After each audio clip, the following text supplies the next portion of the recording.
Dean PTC college, सभागार में उपस्थित अन्य professor, assistant professor PTC college और पीटीसी कॉलेज के छात्र छात्राओं, आप सभी को मेरा अभिनंदन। जो मुझे आज के लिए टॉपिक दिया गया है यहाँ पे आपसे बात करने के लिए, वो है आपके लिए अपॉर्चुनिटी क्या है सिविल सर्विसेज एग्जामिनेशन में।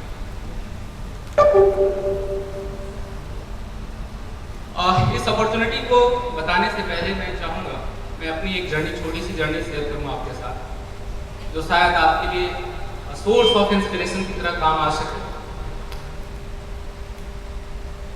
मेरा जन्म एक छोटे से गांव में नरसिंहा औरंगाबाद बिहार में हुआ।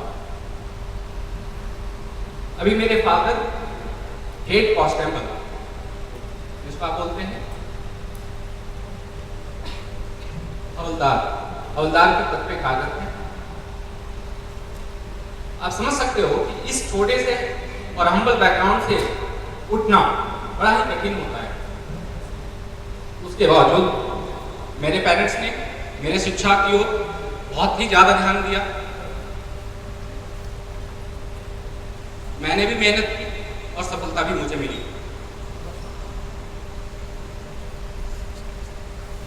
मेरे लाइफ का जो सबसे टर्निंग पॉइंट था विद्यालय में सिलेक्शन। नवोदय विद्यालय में पढ़ने के बाद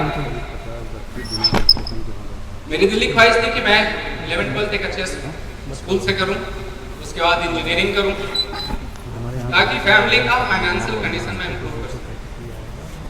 और इसी क्रम में मैंने डीपीएस बोकारो, जो क्या था one of the best school है, और जहां एडमिशन तभी मिलती है जब आपके 10th में मार्क्स 90 प्लस मार्क्स हो, 90%।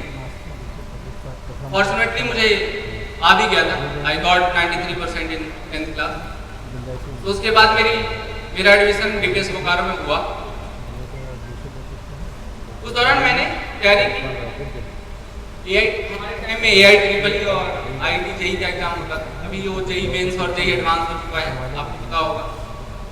उसकी तैयारी की। जेई IIT जेई वाले एग्जाम में मेरा रैंक थोड़ा कम हो गया था, और उसके कारण मुझे जो IITs में बीटेक का कोर्स नहीं मिल रहा था, जो जनरल साइंस BSc भी IITs कराती है, वहाँ मेरा दाखिला हो रहा था। लेकिन मेरा मन नहीं था साइंस में ग्रेजुएशन करने का। मुझे इंजीनियरिंग करना है। तो AI-EEE के थ्रू मैंने NIT जमशेदपुर को चुना था।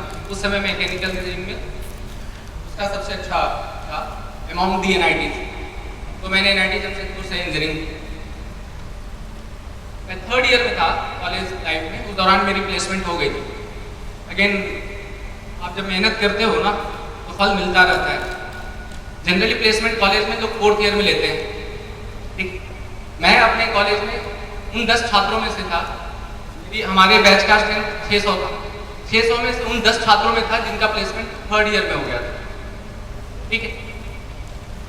ये मेहनत था, इसको लक नहीं बोल सकते हैं कि किस्मत के दम पे आप 10 छात्रों में आ जाएंगे और 600 में से 10 छात्र जो प्लेस हो रहे थे 3rd ईयर में, आप उसमें शामिल हो जाएंगे। ये मेहनत था।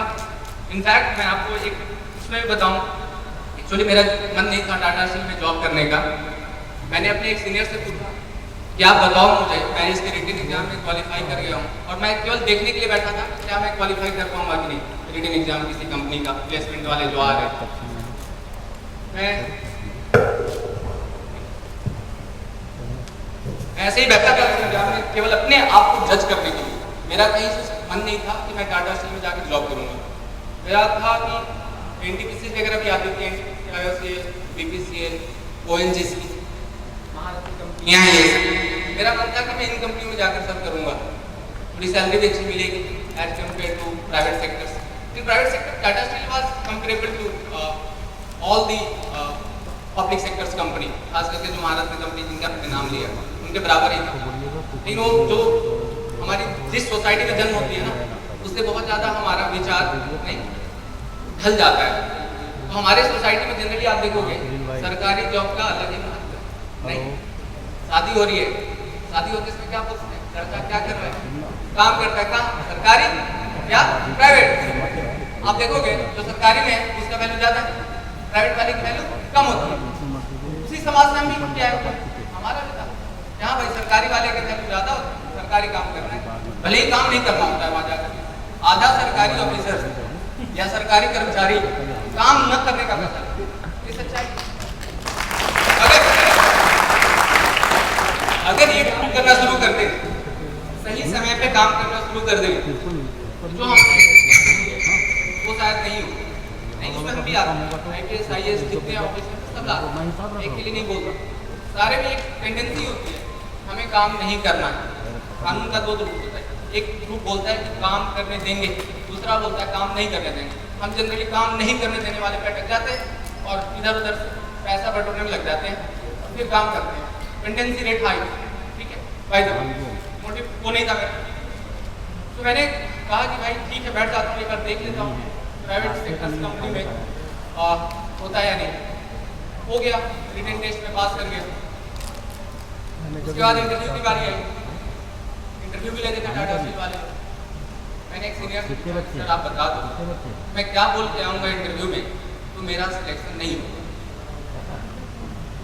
मैंने यही पूछा था, उन्होंने बोला वो जरूर तुमसे पूछेंगे। मेरा CGPA भी, मैं अपने मैकेनिकल इंजीनियरिंग अपने कॉलेज में अपने ब्रांच में टॉप में था, मेरा सेकंड रैंक था अपने ब्रांच में।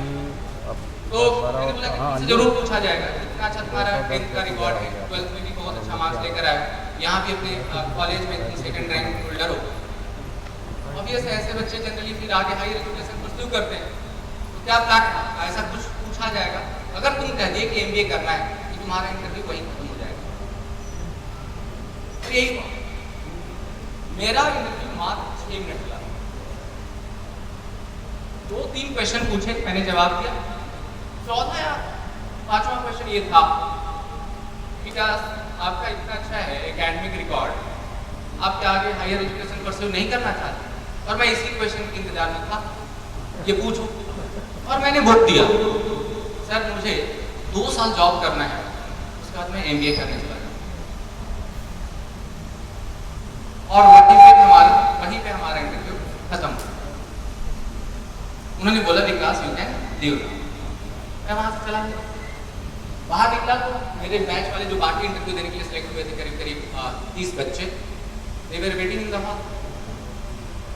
यार 6 मिनट का इंटरव्यू के बाद क्या होगा, इसका सिलेक्शन तो नहीं होने वाला है। मुझे पूरा विश्वास था, मैं कॉन्फिडेंट था कि मेरा सिलेक्शन नहीं होने वाला है टाटा स्टील में, मैं दूसरी कंपनी में बैठूंगा आराम से। यहाँ पे किस्मत वाली बात आ जाती है। किस्मत जहाँ आपको लेकर जाना चाहता है आप जाओगे, चाहे कुछ भी करो।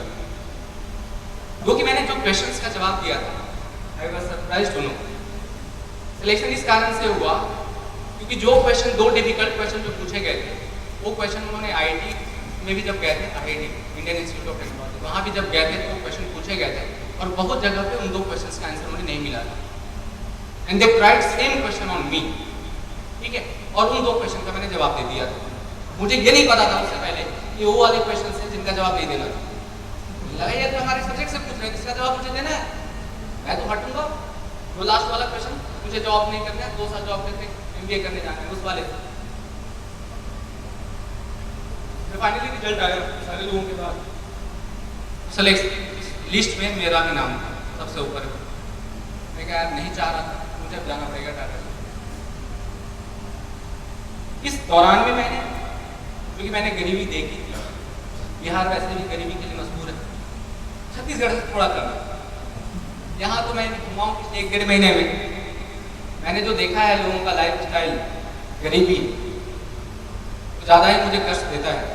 मैं बार-बार एक जनरली बातें होते रहती है सीनियर ऑफिसर से, तो मैं बोलता हूँ कि मैं सोचता था कि बिहार पिछड़ा है, लेकिन छत्तीसगढ़ अभी भी बिहार से 20 साल पीछे है।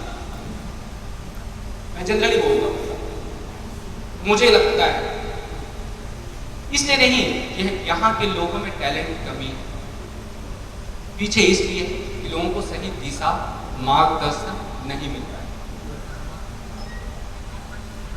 यहाँ के छात्र भी, जनरली पुलिस वाले का काम तो अपराध रोकना ही होता है। जनरली हम लोग सुनते रहते हैं कि यहाँ के युवा वर्ग आजकल बहुत ज़्यादा मदिरा सेवन, नहीं ड्रग्स, नाइट्रा, पता नहीं क्या क्या नाम, म्याओ म्याओ, पता नहीं अजीब अजीब से नाम आते हैं। ये मैं पुलिस सर्विस में आने के बाद सुना ये सारे नाम, नहीं इसका सेवन करने लगे। ये सेवन, इन सभी मादक पदार्थों का सेवन के साथ कैरियर ग्रोथ तो नहीं हो पाता, पॉसिबल ही नहीं। ठीक है, अगर आप गलती से करते भी छोड़ दें, इससे न केवल आप अपने आप को बचाएंगे, अपने परिवार को भी बचा लेंगे, अपने समाज को भी बचाएंगे। तो मैं फिर से अपनी जर्नी पे आता हूँ। जब मैं टाटा स्टील में था, काम कर रहा था, उस समय मैंने डिसाइड किया कि मैं जॉब छोड़ूंगा। प्लान था, वो 4th ईयर में था, क्योंकि निकलना बैठा हुआ था। 4th year placement 3rd year में हो गया था, पढ़ तो रहा नहीं था मैं 4th ईयर में, चुपचाप बैठा रहता था, खाली दिमाग मैदान कर रहा था, सोच रहा था क्या करूँ। दिमाग में आया क्यों नहीं यार, जो गरीबी देखी है, जो समाज में इतनी सारी बुराइयाँ हैं, दूर करने का प्रयास किया जाएगा। तो दूर करने का प्रयास के लिए जो मुझे एक प्लेटफॉर्म चाहिए था, वो देता सिविल सर्विस। मैंने कहा कि चलो सिविल सर्विस की तैयारी की जाए। फाइनेंशियली कंस्ट्रेंट था, वो डिसीजन था कि 2 साल जॉब किया जाएगा, थोड़ा इकोनॉमिक कंडीशन इंप्रूव किया जाएगा और खुद के पैसे से सिविल सर्विस की तैयारी की जाएगी। ये मैंने सोचा। जॉब भी लगी गई, 2 साल मैंने जॉब भी कर लिया। फिर मैंने पापा को बोला कि पापा मैं जॉब छोड़ रहा हूँ। आप सोचो, जिसके फादर है कांस्टेबल हवलदार, उसका बेटा बोलता है कि टाटा स्टील की जॉब छोड़ रहा हूँ। बिहार झारखंड, यहाँ नहीं आइडिया उड़ीसा में कितना टाटा का नाम है, बट बिहार झारखंड में टाटा स्टील को किसको उसको पहले बोलते थे, उसको सरकारी कंपनी से कम नहीं समझते। तो मेरे फादर थोड़ा शॉक है कि क्या कर रहा है ये, पागलपन वाला डिसीजन है, पता नहीं सिविल सर्विस में तैयारी होगी कि नहीं। हर साल 5 लाख बच्चे अपीयर करते हैं, आपने सुना नहीं, हर साल 10 लाख बच्चे फॉर्म भरते हैं भाई, लेकिन 5 लाख की हिम्मत ही नहीं होती एग्जाम देने की। 5 लाख एग्जाम देते हैं हर साल, सिलेक्शन कितने का होना है, 800-900, डिपेंड करता है वैकेंसी कितनी आ रही है। ठीक है, लाइक जिस साल मेरी सिलेक्शन हुई उस साल वैकेंसी थी 790, पिछले 20 सालों में सबसे कम वैकेंसी। अभी फिर से बढ़ गई, इस साल 1000 की वैकेंसी आई है 2022 वाले एग्जाम के जो होगा, अभी प्रीलिम्स उसका जून में होना है, उसमें 1000 की वैकेंसी आई, 790 वैकेंसी। चलिए मान के चलते ऑन एन एवरेज 1000 का, 5 लाख बच्चे, 10 लाख बच्चे फॉर्म भरेंगे, एग्जाम देंगे 5 लाख प्रीलिम्स में, और फाइनल सिलेक्शन जो होना है कितने बच्चों का होना है, ऑन एन एवरेज 1000 बच्चों का। चांसेस ऑफ सिलेक्शन कितना, मिनिमम, रिजेक्शन का चांस सबसे ज्यादा। अभी गरीब परिवार वाले लोग कभी नहीं सोच सकते कि उनका बच्चा एक अच्छा खासा जॉब छोड़ के सिविल सर्विस की तैयारी करे, जहां सिलेक्शन का चांस ही ना के बराबर। पापा थोड़ा सा शॉक थे, उन्होंने अपने परिजनों से पूछा क्या करें यार, बच्चा पागल होता जा रहा है, तो मैं सिविल सर्विस की तैयारी करेंगे। लोगों ने सजेशन दिया शादी करवा दो,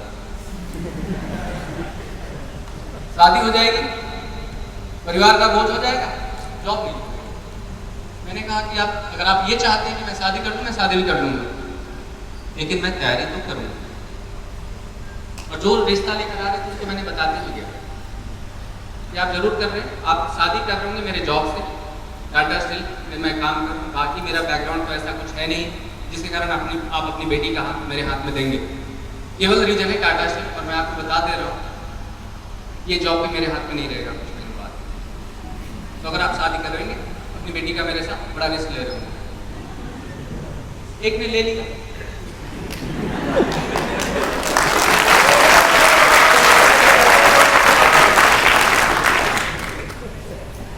मेरी शादी भी हो गई 2015 में, 23 साल का था उस समय।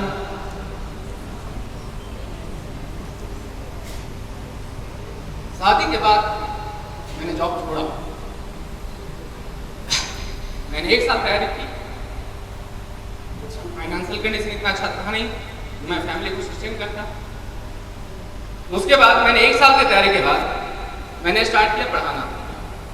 तो जो बता रहे थे चाणक्य आईएएस अकेडमी पटना, वहाँ मैं जो बच्चे प्रिपेयर कर रहे थे सिविल सर्विसेज एग्जामिनेशन, उनको मैं गाइड करना शुरू। तो मैं 5 से 6 महीना पढ़ाता था, पैसा इकट्ठा करता था उसके थ्रू, बाकी 6 महीना मैं खुद तैयारी करता। और उसके बाद फाइनली सिविल सर्विसेज एग्जामिनेशन 2019, जिसके थ्रू मेरा सिलेक्शन हुआ और IPS सर्विस रिलोकेट हुआ और बाद में छत्तीसगढ़ कैडर मिला और अभी बिलासपुर में पदस्थ।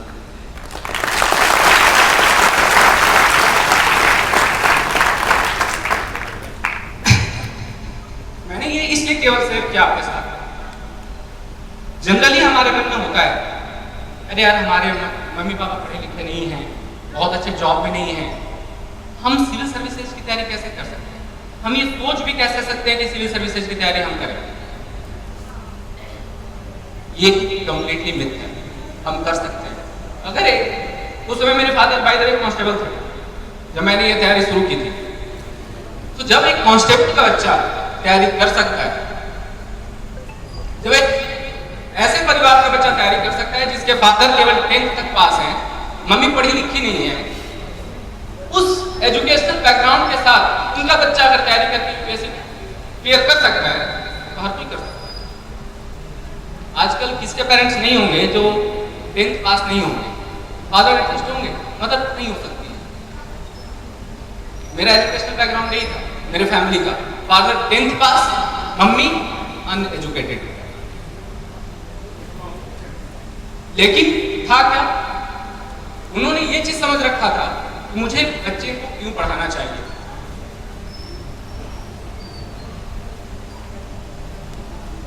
जरूरत यही है, सभी पेरेंट्स में ये भावना है कि शिक्षा क्यों जरूरी है उनके बच्चों के लिए।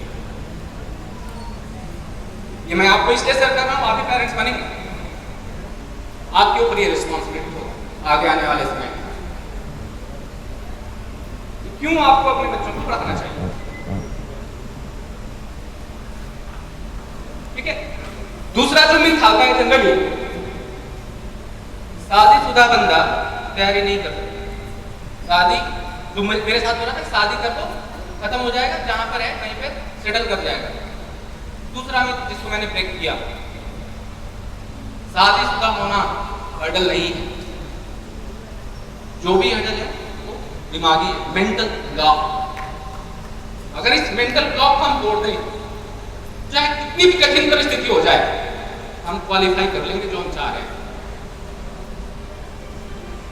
ठीक है। तो ये वो पार्ट था जहां से आप इंस्पायर हो सकते हो थोड़े बहुत, कि आप अपने गोल के प्रति अगर मोटिवेटेड रहेंगे और पूरी डेडिकेशन के साथ, पूरी लगन के साथ अगर आप मेहनत करेंगे तो आपको सफलता जरूर मिलेगी। हो सकता है पहले प्रयास में ना मिले, मुझे भी नहीं मिला। लोगों ने कहना शुरू भी कर दिया था कि जब काबिलियत ही नहीं थी तैयारी करना क्यों शुरू किया। कोई बात नहीं, दूसरी बार भी नहीं मिला, तब भी मैं हतोत्साहित नहीं हुआ। तीसरी प्रयास सफलता मुझे मिली। डिले हो सकता है, देरी हो सकती है, विलंब हो सकता है, बट अगर आपने सच्ची मेहनत की है तो सफलता जरूर मिलेगी। जरूरी नहीं था कि सिविल सर्विसेज एग्जामिनेशन में क्वालिफाई करना, किसी और यहां नहीं भी होता, किसी और फील्ड में मैं काम करता, वहां भी अच्छा करता है।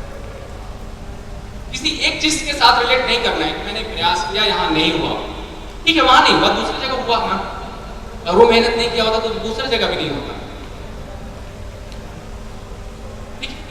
मान लीजिए जिसने सिविल सर्विस की तैयारी ही नहीं की, बोला यूपीएससी किया 6 अटेम्प्ट दिया, नहीं हुआ, ठीक है, नहीं हुआ, स्टेट पीएससी में तो हुआ ना।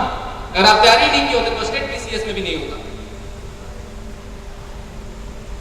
क्या मान लीजिए किसी का स्टेट पीसीएस का तैयारी किया और नहीं हुआ, ठीक है, मेहनत की, बैंक का एग्जाम है, एसएससी का एग्जाम है, वहां तो होगा ना, कहीं तो होगा।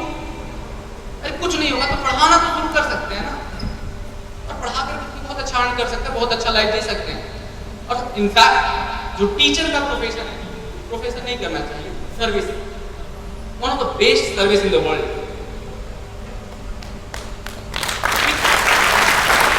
आप उस सर्विस के थ्रू न जाने कितने बच्चों का भविष्य उज्जवल कर देते हैं, वो बाकी कोई इंसान नहीं कर सकता, मैं नहीं कर सकता। यह काबिलियत केवल और केवल शिक्षक में ही होता है। तो ये भी जरूरी है कि आप शिक्षक का आदर करना शुरू कर दें, अगर नहीं करते।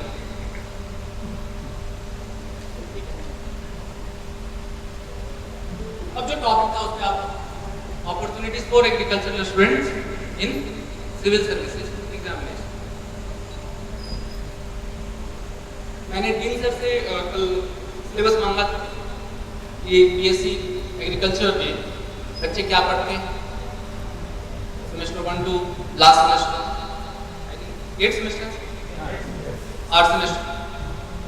मैंने सिलेबस देखा और फिर यूपीएससी का एक बार सिलेबस देखा दोबारा आपके लिए। मुझे बहुत ज्यादा सिमिलरिटी नजर आई, एक्सेप्ट मैं बात करूं क्वालिटी, जिसके बारे में आपको शायद नहीं पढ़ाया जाता है during the time of graduation, और हिस्ट्री भी नहीं पढ़ाया जाता है। बाकी आप सारे सब्जेक्ट्स पढ़ लेते हो जो यूपीएससी सिलेबस का पार्ट है। मैंने देखा कि आपको रूरल सोशियोलॉजी भी पढ़ाया जाता है इसी एक सेमेस्टर में, जीएस पेपर 1। अच्छा भाई पहले स्कीम बता देते हैं, फिर इसको कोरिलेट करेंगे कि क्या आप लोग पढ़ रहे हो और कैसे यूपीएससी का सिलेबस एक दूसरे से इंटरलिंक्ड है। सिविल सर्विसेज एग्जामिनेशन 3 पेज में होता है, पहला है प्रीलिम्स, दूसरा है मेंस और तीसरा है इंटरव्यू। प्रीलिम्स इज क्वालिफाइंग, जहां मैंने बोला था आपको 5 लाख बच्चे एग्जाम देते हैं, ठीक है, बैठते हैं 5 लाख, 10 लाख फॉर्म भरते हैं। प्रीलिम्स में 2 पेपर होते हैं, GS paper 1, GS paper 2। GS paper 1 is general studies, जहां आपके history, polity, economics, environment, geography, current affairs, जिसमें इंटरनेशनल न्यूज भी आते हैं, इंटरनेशनल रिलेशन वाले न्यूज, वो सारे आएंगे, उससे क्वेश्चन पूछे जाते हैं। मल्टीपल चॉइस क्वेश्चन होता है, 100 क्वेश्चन 120 मिनट, ठीक है, with negative marking, each question of 2 marks, और गलत होने पे 1/3 of the marks allotted to the question will be deducted, जो जोड़ आता है 0.66, ठीक है। तो अगर आपने गलत किया तो 2 नंबर तो गया, साथ ही साथ आपके टोटल स्कोर में से पर क्वेश्चन 0.66 जो गलत हुए डिडक्ट हो जाएगा, ठीक है। ये जीएस पेपर 1। दूसरा उसी दिन पेपर होता है 2 घंटे का, जीएस पेपर 2, तो बेसिकली सीसेट का पेपर है, quantitative aptitude. By the way आप मैथ भी पढ़ते हैं, तो इसलिए जनरली बच्चे आजकल क्वांटिटेटिव एप्टीट्यूड जो जीएस पेपर 2 है, सीसेट का पेपर बोला जाता है, उसमें फेल होते हैं। मुझे लगा कि अच्छा ये भी आपके पास स्कोप नहीं है कि आप बोलते हो कि सीसेट मेरा मैथ वीक था, मैथ में मैं फेल कर गया, इसलिए मैं प्रीलिम्स से क्वालिफाई नहीं किया, तो स्कोप आपके लिए टीचर छोड़ नहीं रहे हैं।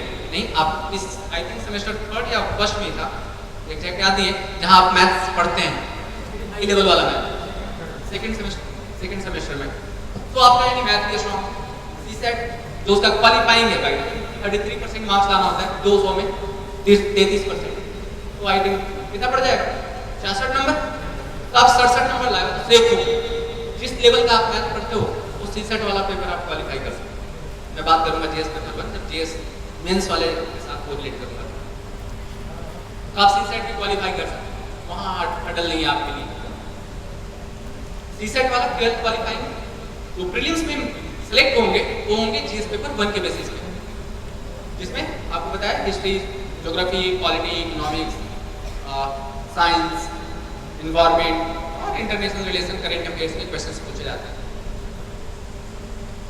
इसमें से प्रीलिम्स में जो 5 लाख बच्चे अपेयर कर रहे हैं, मेंस के लिए क्वालिफाई करते हैं ऑलमोस्ट 10,000 बच्चे, तो 4,90,000 प्रीलिम्स वाले स्टेज पे पार हो गए,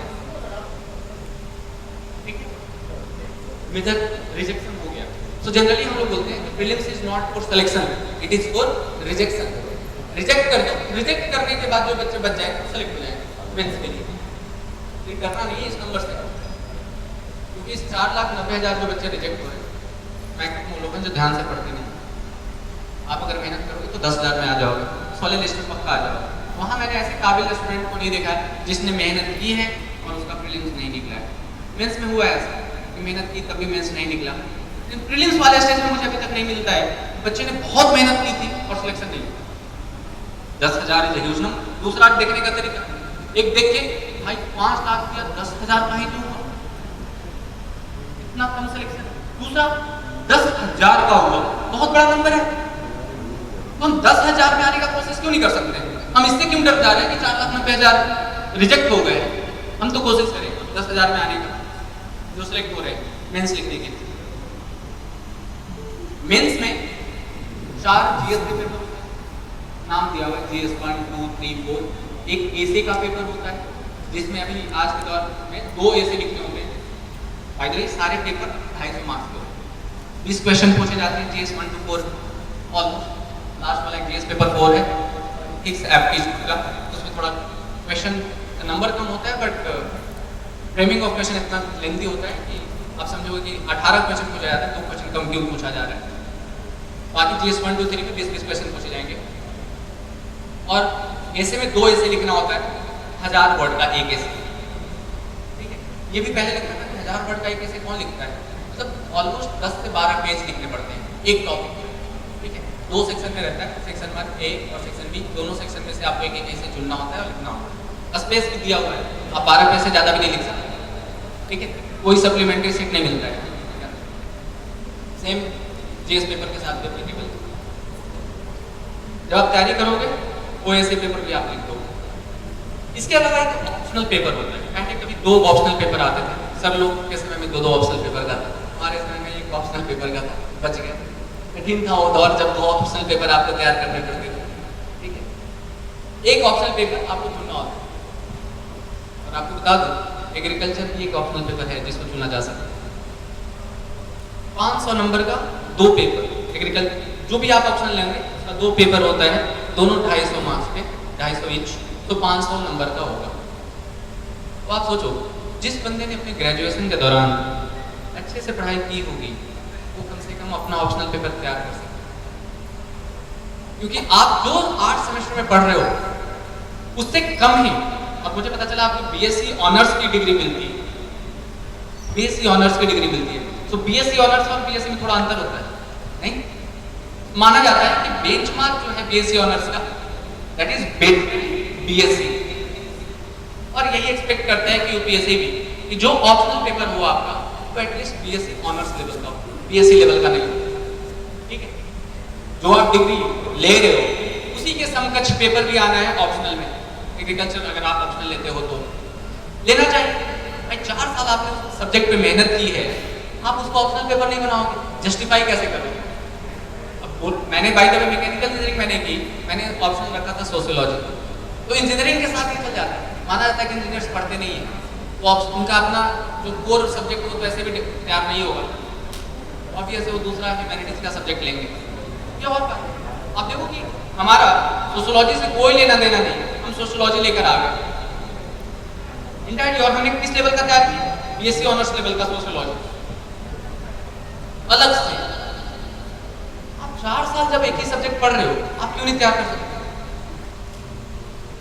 सिलेबस को अच्छे से पढ़ जाओ, उससे कम सिलेबस है यूपीएससी का। अगर एग्रीकल्चर का हमने देखा था, एग्रीकल्चर का जो है सिलेबस पेपर 1 पेपर 2 का, वो आप जितना भी पढ़ते हो 4 साल में से कम है।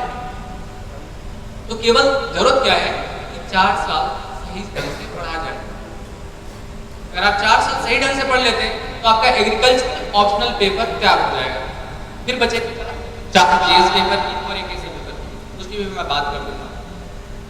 मैं क्यों एम्फेसिस कर रहा हूँ इस पे ऑप्शनल पेपर पे, उसका भी रीजन बता देता हूँ।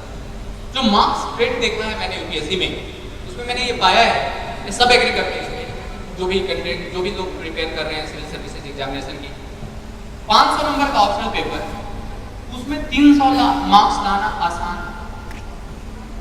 500 में 300 नंबर लाना आसान है, 320 से ऊपर मार्क्स लाना कठिन काम है। ऑप्शनल में बता देता हूँ, नहीं आता यूपीएससी में जनरली। तो मैथ्स वाले, मैथ्स फिजिक्स केमिस्ट्री का पेपर है जहाँ पे लोग स्कोर कर लेते हैं, और कुछ एक्सेप्शनल कंडीशंस बाकी ऑप्शनल पेपर में भी आ जाता है। बट इन जनरल 300, 280, 320 ये वाला रेंज में, 300 से 320 भी बहुत कम लोग होते हैं, 280 से 300 इसमें ज़्यादा बच्चे होते हैं जिनका सिलेक्शन होता है। 280 plus is very good score आज के दौर में। अगर ये टाइम, ये जो मैं मार्क्स बोलूँगा वो टाइम रिलेवेंट है, ठीक है? हो सकता है इस साल के लिए वो रिलेवेंट ना हो, इसी साल रिलेवेंट था, ठीक है? तो आज के दौर में मैं बात कर रहा हूँ, आज के दौर में 280 plus in optional is very good score, ठीक है? 2015-16 में 300 was very good score, was good score। वहाँ 280, वहाँ 250 जिस पाता था बोलते थे इट इज इक्विवेलेंट टू 0, मतलब सिलेक्शन नहीं होने के लिए 250 मार्क्स मिले 500 में। उस समय था कि आपको 300 आने चाहिए, अभी फिर से मार्क्स रिड्यूस कर दिया गया है, यूपीएससी कम मार्क्स दे रहा है, अब 280 is very good score, in fact 270 is also good score, ठीक है। 270 प्लस है तो मतलब सिलेक्शन हो रहा है लोगों का, मेरिट लिस्ट में नाम आ रहा है। अब मैं क्यों बोल रहा हूँ, तो जो 500 में 300 नंबर लाना पॉसिबल है यहाँ पे, लेकिन जीएस पेपर 4 1 2 3 4 मिलाकर कितने मार्क्स हो जाएंगे, 1000 नंबर के, दुगना, और उस 1000 में से 400 नंबर लाना मुश्किल है। एक तरफ आप 500 नंबर की तैयारी करके 300 नंबर तक ला सकते हो, दूसरी तरफ 1000 नंबर की तैयारी करके सबसे ज्यादा समय आप उसी में दोगे, जीएस 1 2 3 4 पढ़ने में, और वहां से 400 नंबर लाना मुश्किल काम है। आज के दौर में 400 plus score is very good score in GS paper. 4 GS paper मिलाकर पर पेपर 100 नंबर हो रही है बात, इस 100 प्लस लाना है, 250 में 100 प्लस लाना डिफिकल्ट टास्क हो गया आज के दौर में। फिर से मैं बोल रहा हूँ 2015 से लेकर बात करूँ तो ये स्कोर 440 प्लस में बोलता है, 440 प्लस वाज गुड स्कोर, आज 400 plus is very good score, very good score. 4 paper की तैयारी की, 1000 नंबर आपको 400 नंबर मिला। एक पेपर की तैयारी की ऑप्शनल एग्रीकल्चर 500 नंबर, वहां आपको 300 नंबर मिल रहे हैं। यानी सिलेक्शन में रेशियो किसका ज्यादा है, ऑप्शनल पेपर का। 4 साल आप जो सब्जेक्ट पढ़ रहे हो और ये सही तैयारी कर लिए, वो 500 में 300 नंबर तक आप सिक्योर कर सकते हो, ठीक है। इसके बाद नंबर आता है ऐसे ऐसे ओवरऑल, जब आप सारे जीएस और ऑप्शनल तैयार कर लेते हो उसके दम पे आप ऐसे लिख लेते हो, और ऐसे में भी लोग ले आते हैं मोर देन 110 एटलीस्ट। आज के दौर में 120 is very good score, 120 plus is very good score, ठीक है। 110 is good, 140 is very very good score. तो 250 में अगेन, लेकिन ये कौन सा, ये पेपर को मदद कौन कर रहा होगा ऐसे लिखने में, यही सारा जो आपने ऑप्शनल तैयार किया वहां का नॉलेज यूज हुआ। मैं कहूँगा कि आपको लगेगा एग्रीकल्चर का नॉलेज कैसे यूज करते हैं, ऐसे जो टॉपिक आती है वहां आप यूज करेंगे, आपको जो पढ़ाया जाता है उस नॉलेज का आप यूज कर सकते हैं आराम से। जो जीएस और एसे में आपने ऑप्शनल में पढ़ा, इस पूरे का जो भी आपके दिमाग में है उसके बेसिस पर आप ऐसे लिख लोगे और उसके थ्रू आप 120 नंबर तक ले आओगे। 300 प्लस 120 अभी भी 420 नंबर हो गए, इसके थ्रू 750 का तैयारी करना। उसमें से जो 250 था उसके लिए आपने तैयारी कुछ अलग से नहीं की, बहुत ज्यादा अलग से नहीं करना पड़ेगा, ठीक है। तो यहाँ से 420 मोर देन 50% मार्क्स आप सिक्योर कर रहे हो। अब जो सिलेक्शन होगा उसमें देखना 800 में तो लोग आईपीएस आईएएस बन जा रहे हैं, मेंस का 800 मार्क्स आज के दौर में, तो 50% मार्क्स 750 में से आ गए, बाकी जीएस के 400 पेपर बचे हुए, ठीक है। तो जो आपको डर भी किसी को लगता है कि जीएस पेपर, ऐसा कोई डरने का भी जरूरत नहीं है। मेजर सिलेक्शन का मार्क्स निकलना है ऐसे से और ऑप्शनल से, और वही ऑप्शनल आप 4 साल पढ़ रहे हो, ठीक है। यहाँ जो 10,000 बच्चे देंगे ये वाला मेंस का एग्जाम, इसमें से सेलेक्ट होते हैं ऑन एन एवरेज 2000 बच्चे इंटरव्यू के लिए। 8000 बच्चे यहाँ से भी छटेंगे। यहाँ कुछ ऐसे बच्चे छटते हैं जिन्होंने बहुत अच्छी मेहनत कर रखी है, बहुत अच्छा नॉलेज था, उसके बाद भी शायद किस्मत उनके साथ नहीं था। मैं तो यही मानता हूँ किस्मत उनके साथ नहीं था, तैयारी बहुत अच्छा की थी। ऐसे बहुत सारे कैंडिडेट्स को जानता हूँ जो हमसे भी बहुत अच्छा नॉलेज रखते थे, अनफॉर्चुनेटली उनका सिलेक्शन नहीं हुआ। तो यहाँ थोड़ी सी किस्मत की बात आ जाती है, क्योंकि एग्जाम सब्जेक्टिव है। हो सकता है आपका जो सब्जेक्टिव पेपर में आप समझ सकते हो, आपने जो सेंटेंस फ्रेम किया, हो सकता है मैं जब इवैल्यूएट कर रहा हूँ मुझे अच्छा नहीं लगे, लेकिन हो सकता है बगल वाले साहब जो चेक कर रहे हैं उनको अच्छा लग रहा है, तो मार्क्स वैरी करता है। आप खुद भी फील करोगे अगर मैं ये चीज़ को अप्रिशिएट इसलिए कर पाने लगा कि मैं जब लोगों को पढ़ा रहा था तो कॉपी में भी इवैल्यूएट कर रहा था, और जब मैं इवैल्यूएट करता था तो मैं खुद देखता था कि किसी दिन मूड ठीक नहीं है थोड़ा, तो जो 4 नंबर देता वहाँ 3.5 कर देता था, और किसी दिन मूड अच्छा है तो 4 वाला 4.5 भी हो जाता होता है। ये सब्जेक्टिव है, पॉसिबल है। सेम कॉपी को मैं चेक कर रहा हूँ, मैं बोला कि मैं इसमें 4 से ज़्यादा नहीं दूंगा, दूसरे टीचर चेक किए वो 5 नंबर दे दिए थे उसी में। ये बिल्कुल पॉसिबल है।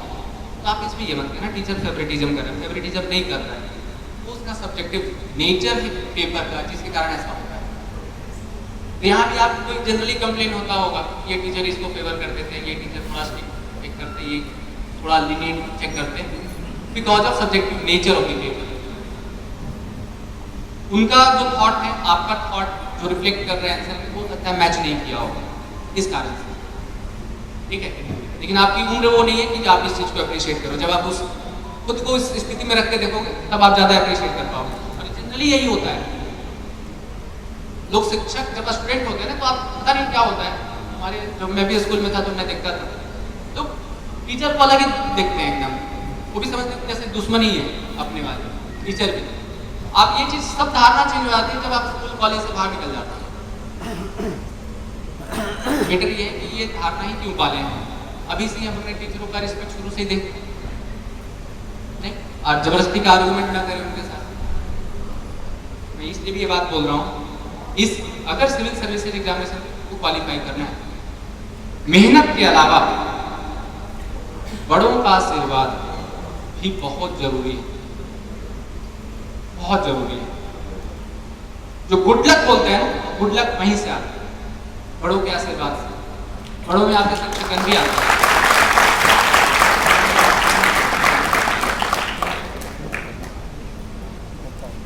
तो आपने मेंस भी लिख लिया, मेंस में 2000 बच्चे क्वालिफाई कर गए। इसके बाद आता है इंटरव्यू का stage. Again uncertain, 5 board member में 5 लोग बैठे होते हैं, अजीब सा फेस बना। मैं इसलिए बोल रहा हूँ, पता भी नहीं चलेगा कि वो आपके आंसर से खुश है या ना खुश। आप गंदा आंसर बोलो तब भी कोई रिएक्शन नहीं, अच्छा आंसर बोलो तब भी कोई रिएक्शन। आपको पता ही नहीं चल रहा है कि हम आंसर अच्छा बोल रहे हैं, खराब। आप ही मन में खुद जज कर रहे हो, क्या सही बोला था क्या। अच्छा, हद तो तब हो जाती है आप आंसर दे रहे हो तो बीच में चाय पीना शुरू कर देंगे, ये भी होता है। उल्टा बीच में वो अपने चेयर पे कुछ ऐसे लटक जाएंगे, आपको जरा सा भी पता नहीं चलने वाला है। अच्छा, कभी कभी होता है कि भाई ऐसा रिएक्शन आ रहा है, आपसे क्वेश्चन पूछा और खुद बीच में उठ जाएंगे, खड़े हो जाएंगे अपने चेयर से, पता भी नहीं चलता कि सच के मन में क्या था, मेरा आंसर सही भी लगा या नहीं लगा। और ये सारे वो ट्रिक्स हैं जिसके थ्रू आपको डिस्करेज करना चाहते हैं। डिस्करेज इन द सेंस कि आप थोड़ा सा लो फील करो, ट्रबल वाले सिचुएशन में लाना चाहते हैं। आप थोड़ा लो फील करो, आपको लगे नहीं लग रहा है मेरा इंटरव्यू गंदा जा रहा है, और उस हड़बड़ाहट में आप कैसा रिएक्शन देते हो। एक्चुअली क्या है, सिविल सर्विसेज में आपको हर दिन नए नए चैलेंज को फेस करना है। नहीं, देखना यह चाहते हैं कि आपको नए चैलेंज फेस करने के लिए तैयार हो जाने, उनका मकसद ये होता है। तो आपको जस्ट चाहते हैं इस तरह से इनके सामने कंडीशन लाया जाए जिसके थ्रू इनका रियल पर्सनालिटी सामने आए। आप पाएंगे जैसे हो सकता है उस समय मैंने अप्रिशिएट नहीं किया हो, लेकिन जो तैयारी करते हैं अप्रिशिएट करते हैं। लाइक अब जब सर्विस में मैं आया, किसी गाड़ी मैंने पकड़ ली लाइव रेत हाईवा वाली गाड़ी, बिना रॉयल्टी के चलते रहती है, पकड़ ली, उसके बाद पता नहीं किसका किसका फोन आ जाएगा। नहीं, अब ये चैलेंजिंग सिचुएशन है, आपको बड़े लोग का फोन आ रहा है, छोड़ना है। कुछ लोग अगर जो सड़क पे देखे होंगे, चलान मेरे को काटते हुए देखे होंगे, यहाँ पर कोई बंदा देखा हो, चलान में मैंने कटवाया, चलान कटवा, जब चलान मात्र 300 की कटती है, उसके लिए यहाँ विधायक तक का फोन आता था, भाई साहब चलान मत काटिए। मैं तो नहीं काटूंगा, गलती की है, मैं तो नहीं छोड़ने वाला। और ज्यादा पैरवी करने पे मैं ज्यादा चलान काट दूंगा। ये क्यों, ये मेंटल इतना स्ट्रांग में कैसे हो पाया? इस प्रिपरेशन के कारण। जो जज कर रहे थे, क्या आप हार्डफुल सिचुएशन में या स्ट्रेसफुल सिचुएशन में क्या सही डिसीजन ले सकते हैं? क्योंकि आपके एक डिसीजन पे पूरा डिस्ट्रिक्ट टिका होता है इनिशियल स्टेज में। As a SP, as a DM, आपका एक डिसीजन पूरे डिस्ट्रिक्ट के लिए मायने रखता है। और एक डिस्ट्रिक्ट में आप सोचिए जैसे बिलासपुर, यहाँ की जनसंख्या अभी लगभग 17 लाख है। 17 लाख लोगों का जीवन इफेक्ट करेगा आपका एक डिसीजन। ऐसे किसी बंदे को कैसे हम सिलेक्ट कर सकते हैं जो डिसीजन लेने लायक ही ना हो?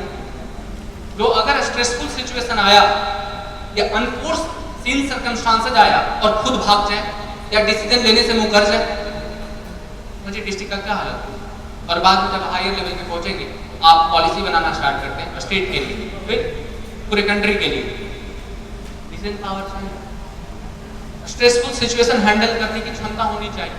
इसलिए इस कारण से इंटरव्यू में उस तरह के सिचुएशन क्रिएट किए जाते हैं कि जो बंदा अभी इनिशियली इतने सारे अगर स्ट्रेसफुल सिचुएशन हैंडल कर सकता है तो बाद में कर ही लेगा, ये उम्मीद की जाती है। और बाकी ट्रेनिंग भी बाकी है, ट्रेनिंग में ग्रूम कर दिया जाए। फाइनल जो सिलेक्शन होगा वो सिलेक्शन होता है मेंस के मार्क्स जोड़कर और ट्रेनिंग इंटरव्यू के मार्क्स जोड़कर। तो वहां हो गया था एग्जाम आपका 1500, 250, 1750 का, और इंटरव्यू 275। तो 2025 मार्क्स फाइनल मेरिट लिस्ट तैयार करने के लिए जोड़े जाते हैं। उसके बेसिस पे आपका सिलेक्शन होगा। इंटरव्यू का अगेन पूरा आपने जो प्रिपरेशन किया, जो आपने पर्सनालिटी डेवलप किया प्रिपरेशन के दौरान में, उन सब का समझे निचोड़ है। कोई अलग से बहुत ज्यादा तैयारी करने की इसकी जरूरत नहीं पड़ती, बहुत ज्यादा करनी तो पड़ती है, बहुत ज्यादा नहीं। अगर आपने बहुत सही से प्रिपरेशन किया है, बहुत स्मूथली इंटरव्यू भी निकल सकता है। 275 में से यहाँ भी लोग जनरली 170 स्कोर कर लेते हैं, 160 को स्कोर कर लेते हैं, 160 प्लस। ठीक है, अगेन मोर देन 50। तो सिलेक्शन में मेजर मार्क्स जो आना है, आप देख रहे हो कहां से आना है। इंटरव्यू, ऑप्शनल, एसे पेपर।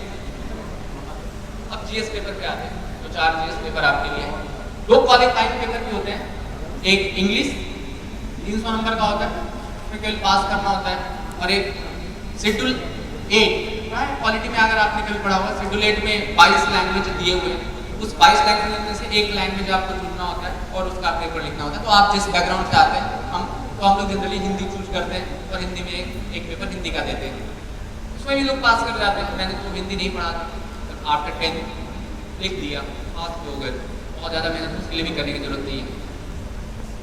तो जीएस, जहाँ जीएस की बात है, पहला जीएस 1 जो है, उसमें हिस्ट्री, ज्योग्राफी,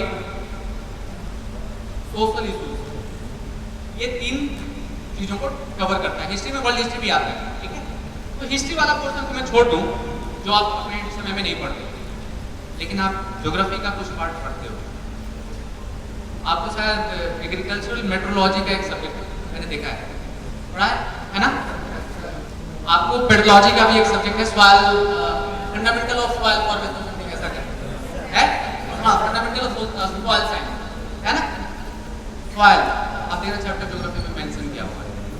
आप जो बोल रहे हो एग्रीकल्चरल मेट्रोलॉजी, जिसमें आपको सारे चीज पढ़ने हैं, weather forecasting, climates, rainfall, precipitation, सारा पढ़ना है ना, पढ़ना होता है ना, यही तो है ज्योग्राफी। आधा ज्योग्राफी में तो यही काम कर रहे हैं हम। रेनफॉल साइकिल समझ रहे हैं, क्लाइमेट समझ रहे हैं, नहीं, सॉइल समझ रहे हैं। अब आप समझो, जब हम ये सब्जेक्ट जब पढ़ रहे थे, उस समय बेटर अंडरस्टैंडिंग के लिए हम 11-12 का ज्योग्राफी नहीं पढ़ सकते थे। क्लाइमेट वहां भी लिखा है। अगर सोचो आप, एक अच्छा एग्रीकल्चरल साइंटिस्ट वही बन पाएगा जिसको अच्छा क्लाइमेट का नॉलेज हो, तभी तो आप गाइड कर पाओगे कि ये अभी मौसम है, इस मौसम में आपके लिए ये फसल ज्यादा उपयोगी है। तो क्यों ना हम छोड़ दीजिए सिविल सर्विसेज की तैयारी, हम तो करें कि अगर पहले दौर में अगर एग्रीकल्चर साइंटिस्ट भी मुझे अच्छा बनना है, उसके लिए भी मुझे पढ़ना चाहिए था, अच्छा नॉलेज होना चाहिए था ज्योग्राफी का। तो 11-12 का मैं ज्योग्राफी रेफर कर लूँ। तो मैं जब पढ़ रहा हूँ क्लाइमेट, 11-12 में जो क्लाइमेट वाले चैप्टर्स हैं, वर्ल्ड क्लाइमेट, उससे समझ में आता है कि क्या गतिविधियां चलती हैं एटमॉस्फेयर में जो क्लाइमेट को अफेक्ट कर सकते हैं। नहीं, किस समय किस तरह का वेदर होगा, वहां डिफरेंस है क्लाइमेट एंड वेदर में, पता है सर? क्लाइमेट वेदर का डिफरेंस पता है? पता है? ठीक है, नहीं पता है तो पढ़ लीजिएगा। ये हम अपना फंडामेंटल्स को इंप्रूव कर सकते हैं, इसमें अपना फायदा है। मैं सिविल सर्विस की तैयारी बाद में बात करें, कम से कम जो हमारे टॉपिक से रिलेटेड है, जिस पे हम 4 साल बिताने वाले हैं और जिसमें से बहुत सारे लोग इस पे अपना कैरियर बनाएंगे, उसके लिए तो जरूरी है कि हमारा फंडामेंटल स्ट्रॉन्ग हो। तो बेटर है थोड़ा सा 11-12 का ज्योग्राफी पढ़ लें, जब एग्रीकल्चरल मेट्रोलॉजी का सब्जेक्ट पढ़ाया जा रहा है, जब सॉइल फॉर्मेशन का चैप्टर पढ़ाया जा रहा है, सॉइल साइंस का, तो सॉइल वाला जो चैप्टर्स है उसको भी पढ़ लें। Agro climatic zone, obvious agro climatic zone weather पे भी, क्लाइमेट पे भी डिपेंड करेगा। एग्रो क्लाइमेटिक नाम में ही लिखा है, तो पूरा क्लाइमेट जोन में जान जाएंगे, ये है यूपीएससी के सिलेबस में। तो मोर और लेस जब आप 2 सब्जेक्ट खास करके fundamental of science and agriculture metrology जब आप पढ़ रहे होते हैं, तो आप चाहेंगे तो अपना ज्योग्राफी का पेपर तैयार कर सकते हैं सिविल सर्विसेज एग्जामिनेशन के लिए। अच्छा भाई जब मैंने देखा आगे कि आपको जेनेटिक्स वगैरह भी पढ़ना है ना? सिलेबस में लिखा हुआ था साइंस का एक चैप्टर है, साइंस भी एक सिलेबस में पार्ट है जीएस पेपर 3 के अंदर में। अब ये बोलेंगे सर कुछ नहीं, उसका क्या रिलेशन? अब देखो, अच्छा कंप्यूटर भी पढ़ना है भाई द वे, देखा फंडामेंटल ऑफ कंप्यूटर्स भी आप पढ़ते हो।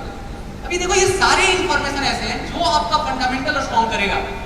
अगर आपने कंप्यूटर अच्छा से पढ़ा है, आप फिर आर्टिफिशियल इंटेलिजेंस आज की बात करिए साइंस में, जो हम लोग साइंस एंड टेक्नोलॉजी हमारा एक्चुअली सिलेबस होता है यूपीएससी में। अगर किसी को साइंस एंड टेक्नोलॉजी के क्वेश्चंस को सॉल्व करना है बिना फंडामेंटल का, क्या वो सॉल्व कर देगा क्या? आर्टिफिशियल इंटेलिजेंस, जिसको कंप्यूटर का सी नहीं पता हो वो आर्टिफिशियल इंटेलिजेंस की कैसे बात कर सकता है? आप सोचो जो आपको पढ़ाया जा रहा है एक्चुअली आपका ग्राउंड, फंडामेंटल ग्राउंड इतना स्ट्रॉन्ग कर देगा कि आप उसके ऊपर बड़े से बड़े पिलर और बिल्डिंग बना सकते हो। तो आप जब कंप्यूटर पढ़ रहे हो ठीक से पढ़ो, जब आप जेनेटिक्स पढ़ रहे हो ठीक से पढ़िए।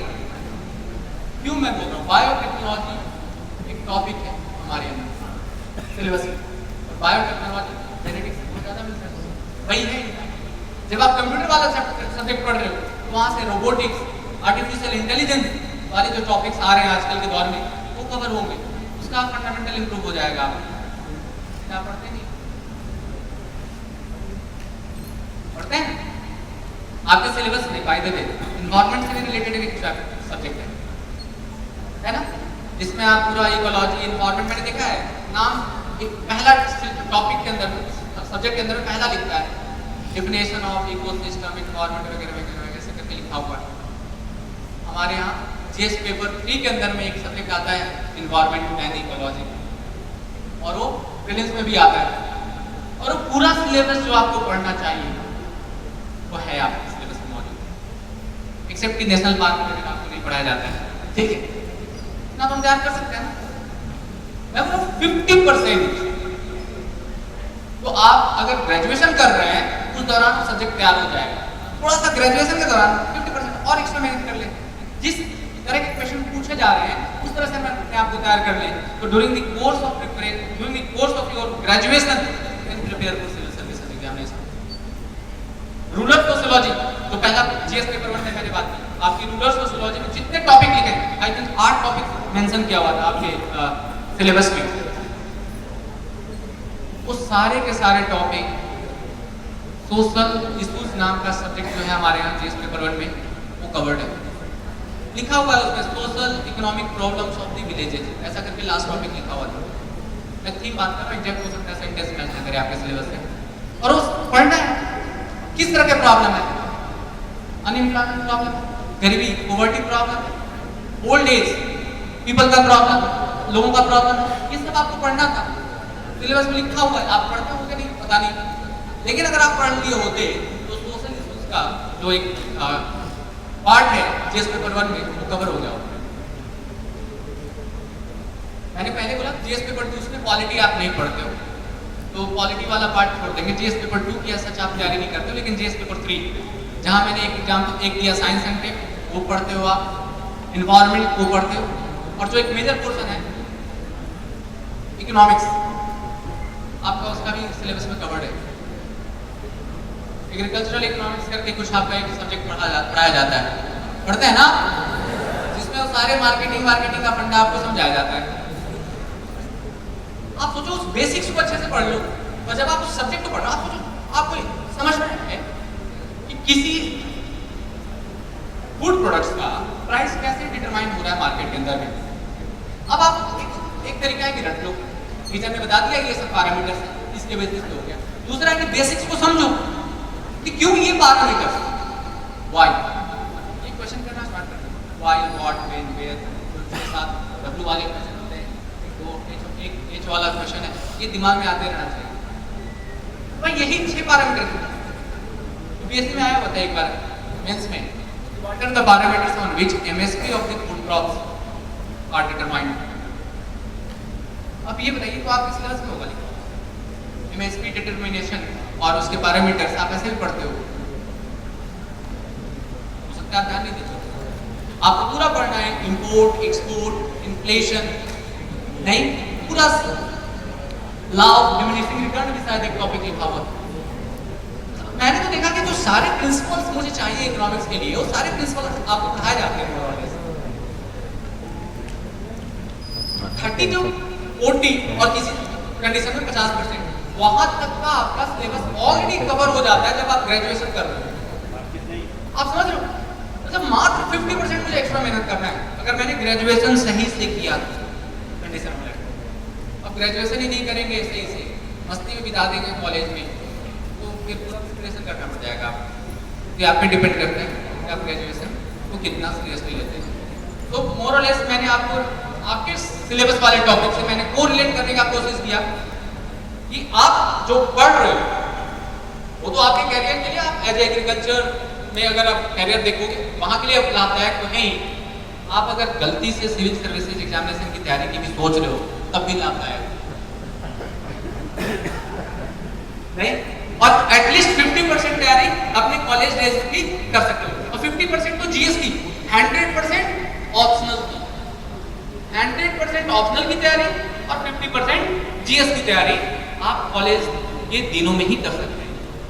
इतना आसान हो जाएगा कि जब लास्ट ईयर में जब सोच रहे थे सिविल सर्विसेज एग्जामिनेशन की तैयारी करने की, तो मात्र मुझे पढ़ना और कितना है जीएस पेपर में 50%, बिल्कुल आराम से हो सकता है। और अगर आप एक्स्ट्रा एफर्ट डालें तो जिस साल आप कॉलेज से ग्रेजुएट कर रहे हैं उस साल भी क्वालिफाई कर सकते हैं, जब सही से आपने 4 साल समय दिया। मेरा सुझाव यही होगा कि आप सही से अपना 4 साल, आपकी ज़िंदगी के जो बेहतरीन 4 साल है नहीं, उसका सही से इस्तेमाल करें, सही ढंग से पढ़ाई करें, ठीक है। और अगर आप सच में चाहते हो समाज को बड़े स्तर पे सेवा देना, तो सिविल सर्विसेज एग्जामिनेशन को आपको अपॉर्चुनिटी देता है नहीं, जहां पे आप सोसाइटी को लार्ज स्केल पे इन्फ्लुएंस करते हो। नहीं करते हो या नहीं करते? आप सोचो डिस्ट्रिक्ट में कितने आईएएस आईपीएस, 2-3 आईएएस होंगे, 2-3 आईपीएस होंगे, यही होता है। अभी बिलासपुर में 2 आईपीएस है मात्र, नहीं, और आईजी की रेंज है यहाँ, रेंज डिपार्टमेंट तीसरे भी है आईजी सर, तो आईजी सर एसएसपी में आफ्टर दैट हम आईएएस में अभी 3 है। कलेक्टर सर नहीं, कमिश्नर सर भी है, कमिश्नर सर, कलेक्टर, सीईओ जिला पंचायत, और एक और है अभी हमारे साथ हमारे बैच में तो आईएएस ट्रेनिंग करने के लिए वो है। आप उस पोजीशन पे बैठे हुए हो जहां से ऐसे ऐसे डिसीजन ले सकते हो जहां से लाखों का लाइफ चेंज हो सकता है, चेंज हो सकता है। उसके लिए थोड़ी तो मेहनत करनी पड़ेगी। आप मेहनत अगर करने के लिए तैयार हैं, आप अगर अपने गोल के प्रति, लक्ष्य के प्रति अगर डिटरमाइंड हैं, आप अगर समाज की सेवा करना चाहते हैं, तो सिविल सर्विसेज से बेहतरीन ऑप्शन मुझे नहीं लगता है आपको है आज के समय। वैसे समाज की सेवा कई ढंग से की जा सकती है, मैंने पहले ही बताया, हर फील्ड अपने आप में बहुत उपयोगी है। मैं किसी फील्ड को अंडरमाइन नहीं करता हूँ, मैंने पहले ही बोला, टीचर के बारे में आपकी महत्ता आपको बताया मैंने। बाकी भी जो सेक्टर्स हैं, टेक्निकल फील्ड्स जो हैं, ठीक है, वो सारी इंपॉर्टेंट हैं, उनके बिना समाज नहीं चल सकती है। तो अपने आप को किसी सर्विस से कम भी नहीं आंकना है। आप किस फील्ड में अगर आप अच्छा कर रहे हैं तो आप समाज की सेवा किसी न किसी ढंग से कर रहे हैं। बस स्किल की बात है कि कहाँ पे आपके पास अपॉर्चुनिटी ज़्यादा है, और वो अपॉर्चुनिटी ज़्यादा है सर्विस सर्विस। जैसे मैं टाटा स्टील में था, मैं वहाँ से भी समाज को सर्व कर रहा था, आई प्रोड्यूसिंग स्टील, स्टील की रिक्वायरमेंट तो आई सोसाइटी में, आयरन स्टील की, आप उसके बिना कुछ भी नहीं सोच सकते नहीं, लेकिन वो लिमिटेड सेक्टर में अंतर है। जब आप इधर आ जाते हो सिविल सर्विसेज, तो आपका स्कोप बढ़ जाता है। अगर आप उस पोजीशन पे अपने आप को देखना चाहते हो, तो थोड़ी मेहनत, थोड़ी सी हटके मेहनत करने की जरूरत है। और मुझे उम्मीद है कि ये सेशन आपको इतना मोटिवेट कर पाएगा कि आप सिविल सर्विसेज एग्जामिनेशन की तरफ अगर थोड़ी सी रुझान है तो आप मेहनत करने के लिए प्रेरित होंगे। ठीक है, इन्हीं शब्दों के साथ मैं अपनी वाणी को विराम देता हूँ। अगर आपको कुछ पूछना है, पूछना चाहते हैं